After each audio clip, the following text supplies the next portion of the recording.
2010ஆம் ஆண்டு. அப்போது திமுக ஆளுங்கட்சி, அம்மா அவர்கள் எதிர்க்கட்சி.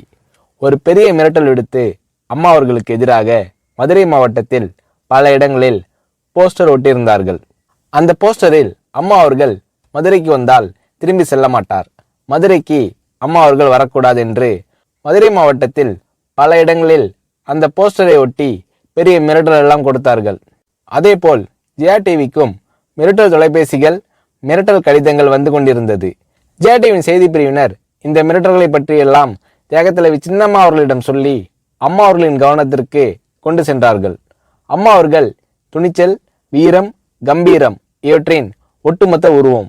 அதனால் புரட்சி தலைவி அம்மா அவர்கள், நான் மதுரைக்கு போய் தீருவேன், பொதுக்கூட்டத்தில் பேசியே தீருவேன், எது நடந்தாலும் எதிர்கொள்கிறேன் என்று சொல்கிறார்கள். ஒரு கட்டத்தில் ஜெயா டிவிக்கு மிரட்டல் எப்படி வருகிறது என்றால், ஜெயா டிவியின் அலுவலகத்தை வெடிகுண்டு வைத்து தகர்ப்போம், அம்மா அவர்கள் மதுரைக்கு வந்தால் ஜெயா டிவியை ஒழிப்போம், இப்படியெல்லாம் நிறைய மிரட்டல்கள் தொலைபேசியின் வாயிலாகவும் கடிதத்தின் வாயிலாகவும் வந்து கொண்டிருக்கிறது.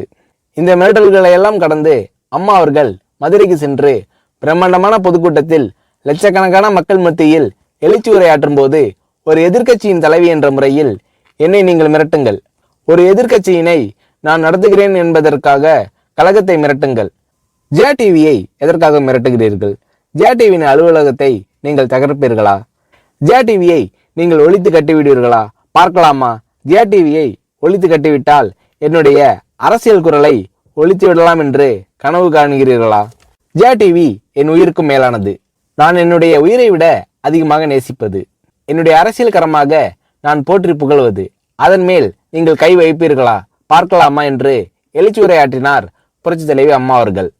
இப்படியெல்லாம் அம்மா அவர்களின் அன்புக்கும் மரியாதைக்கும் பாத்திரமாக ஜெயா டிவி இருந்தது.